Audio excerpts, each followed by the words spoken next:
남편 장례식장에서 처음 알았습니다.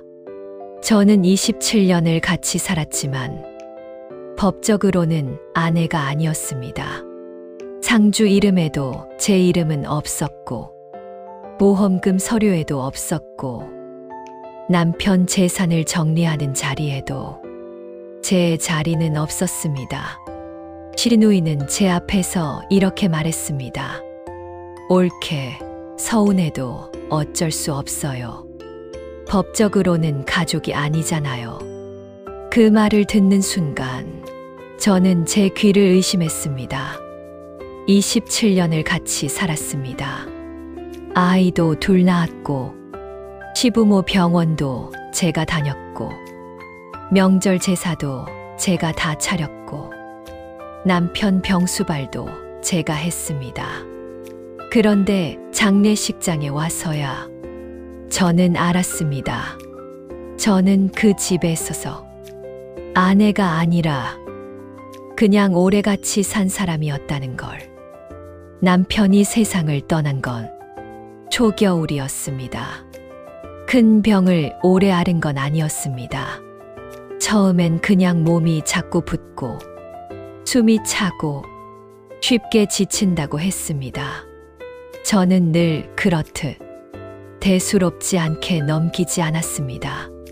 병원 예약도 제가 했고 검사 날짜도 제가 챙겼고 결과 들으러 가는 날도 같이 갔습니다. 결국 병이 깊어졌다는 말을 들었을 때 저는 머리가 멍했습니다. 그 순간부터 저는 아내라기보다 보호자처럼 살았습니다. 먹는 것 챙기고 약 시간 맞추고 밤에 열 오르면 깨고 병원비 계산하고 남편이 누워있는 동안 집안일까지 다 돌렸습니다. 그때도 저는 제가 이 사람의 아내라고 한 번도 의심한 적이 없었습니다. 의심할 이유가 없었으니까요.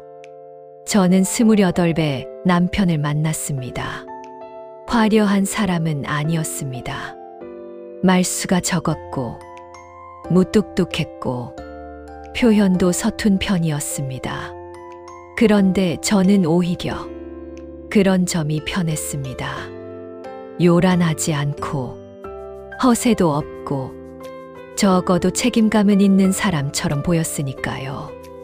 결혼식도 크지 않게 했습니다. 양가 식구 몇 분 모시고 조용하게 식을 올렸습니다. 그때 남편은 혼인신고는 자기가 알아서 하겠다고 했습니다. 당시 시댁 쪽 사정이 좀 복잡했고 서류상 정리할 일이 남아있다고 했습니다. 저는 그 말을 믿었습니다. 솔직히 말하면 그때의 저는 혼인신고 자체를 의심할 만큼 세상 물정을 잘 몰랐습니다.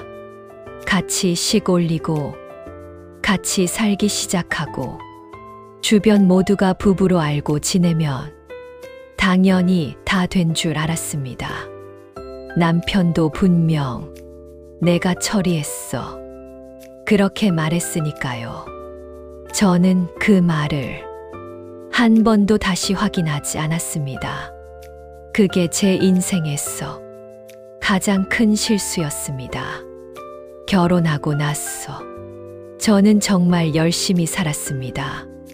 큰아이가 태어나고 둘째가 태어나고 돈은 늘 빠듯했고 남편 월급만으로는 부족해. 저도 틈틈이 일했습니다.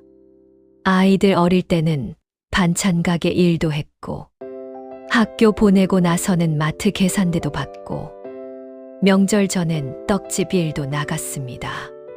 그렇게 번 돈으로 생활비 맡고 아이들 학원비 내고 시댁에 일 생기면 또 거기 보태고 저는 늘 마지막으로 살았습니다.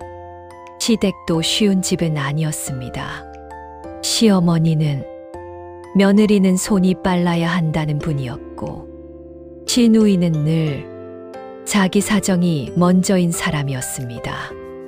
명절이면 제사상은 제가 차렸고, 시부모 병원도 제가 다녔고, 시댁 행사 있으면 제가 제일 먼저 움직였습니다. 남편은 늘 가운데서 조용한 사람이었습니다.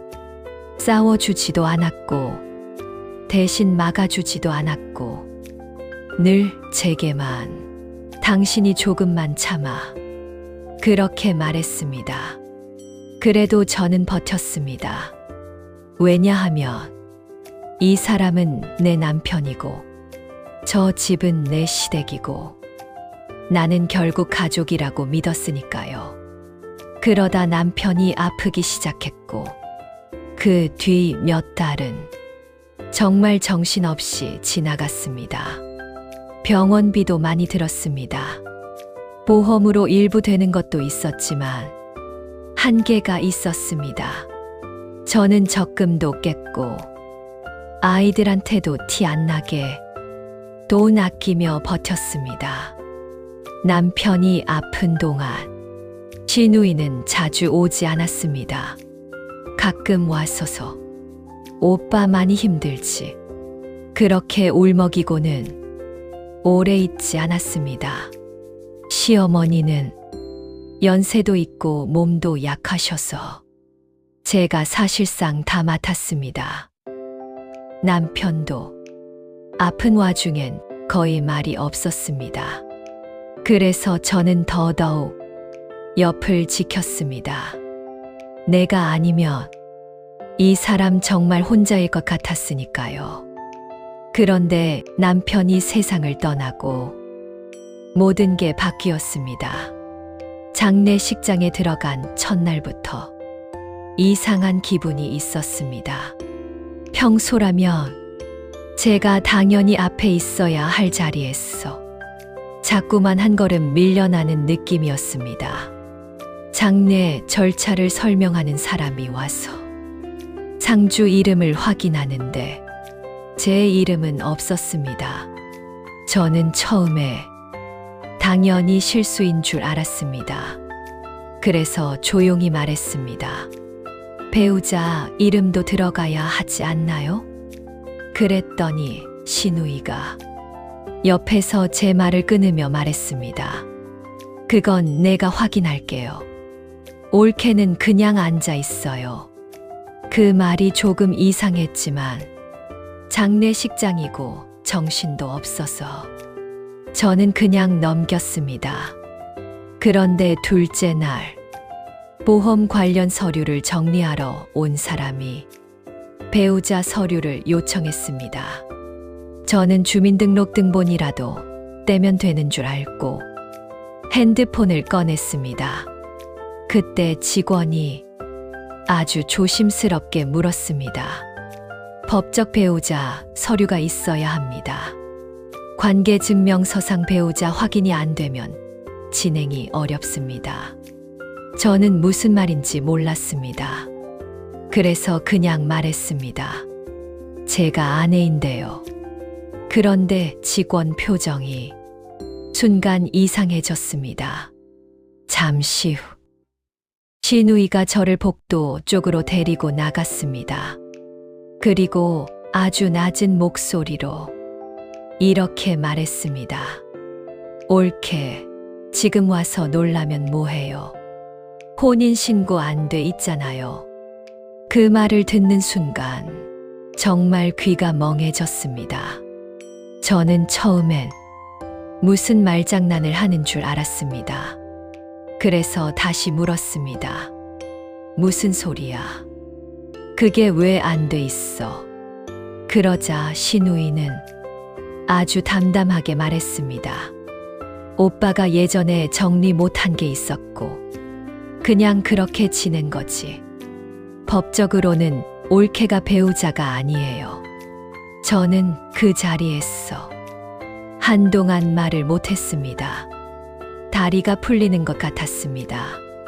그러니까 제가 27년 동안 믿고 살았던 결혼이 법적으로는 없었던 거라고요.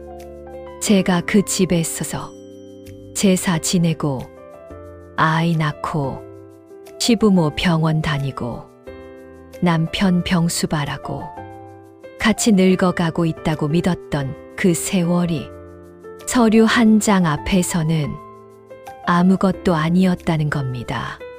저는 곧바로 물었습니다. 그럼 애들은? 그럼 보험은? 그럼 재산은? 시누이는 그때부터 더 차가운 표정으로 말했습니다. 아이들은 자식이니까 상관없고 보험이랑 재산은 법대로 해야지. 옳게는 서운해도 어쩔 수 없어요. 서운해도 어쩔 수 없다고요. 그 말을 듣는 순간 정말 심장이 내려앉았습니다. 제가 무너진 건 혼인신고가 안 돼 있다는 사실 때문만은 아니었습니다. 더 견딜 수 없었던 건 그 말을 시누이가 너무도 당연하다는 듯 했다는 겁니다. 그 표정은 처음 듣는 사람의 표정이 아니었습니다. 이미 알고 있었던 사람, 그리고 이제야 말하는 사람의 표정이었습니다. 저는 남편 서류를 다시 보기 시작했습니다. 장례가 어느 정도 정리된 뒤 아이들과 함께 남편 물건을 하나씩 확인했습니다. 그러다가 오래된 서류 봉투 하나를 발견했습니다. 그 안에는 예전에 혼인신고를 미룰 수밖에 없다고 적힌 서류 몇 장과 남편이 예전에 정리하지 못한 채 남겨둔 관계 서류, 그리고 끝까지 처리되지 않은 기록들이 들어 있었습니다. 그 순간 저는 남편이 몰랐던 게 아니라 알고도 그대로 둔 거라는 걸 깨달았습니다. 모르고 못한 게 아니었습니다. 알면서도 그냥 그대로 살았던 겁니다.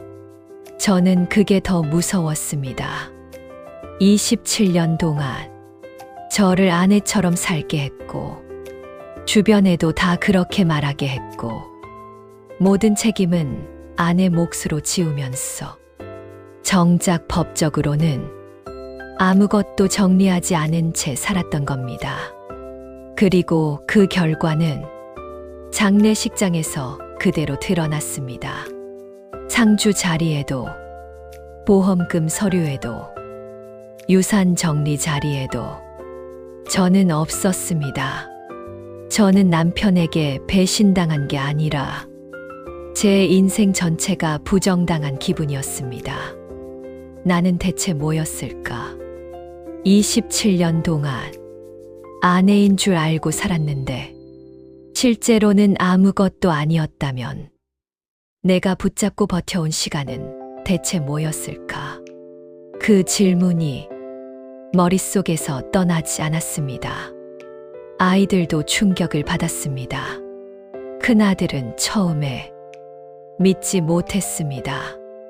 그게 말이 돼. 아빠가 그걸 모를 리 없잖아. 그 말이 제일 아팠습니다. 맞습니다. 모를 리가 없었습니다. 그러니까 알고도 그랬다는 뜻이니까요. 둘째는 장례 끝나고 집에 돌아와 한참 울다가 제게 이렇게 말했습니다. 엄마, 그럼 엄마는 27년 동안 뭐였어? 그 말을 듣는 순간 저는 그제야 처음 울었습니다. 장례식장에서도 안 나던 눈물이 그 한마디에 터졌습니다. 나는 뭐였을까?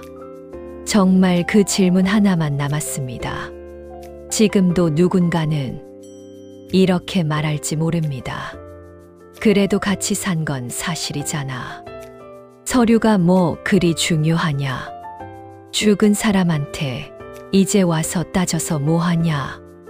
그런데 저는 그렇게 생각하지 않습니다. 서류가 전부는 아닙니다. 하지만 서류가 아무것도 아니라면 왜 장례식장에서 저는 밀려났고, 왜 보험금 서류에서 제 이름이 사라졌고, 왜 유산 정리 자리에서 저는 빠져야 했습니까? 사랑은 말로만 되는 게 아닙니다. 같이 늙어갈 거라면 같이 책임져야 하고, 같이 살아갈 거라면 같이 법적 자리도 지켜야 합니다. 한 사람은 평생 아내로 살게 하고, 책임은 다 지게 하고, 희생은 다 받으면서 정작 가장 중요한 자리는 비워둔 관계. 저는 그걸 사랑이라고 부를 수 없습니다. 저는 남편 장례식장에서 비로소 제 결혼의 진실을 알았습니다. 너무 늦게 알았습니다. 하지만 적어도 그날 이후로는 왜 그렇게 오래 마음 한쪽이 서늘했는지 알게 됐습니다. 저는 법적으로 아내가 아니었습니다. 그저 아내처럼 살았던 사람이었습니다. 여러분이라면 27년을 같이 살고도 장례식장에서 내가 법적 아내가 아니었다는 걸 알게 된다면 그 집과 인연을 계속 이어가셨을까요? 아니면 저처럼 그날부터 마음을 완전히 거두셨을까요? 이런 실사형 사연이 계속 궁금하시면 지금 구독해 두시고 다음 이야기도 함께 해주세요.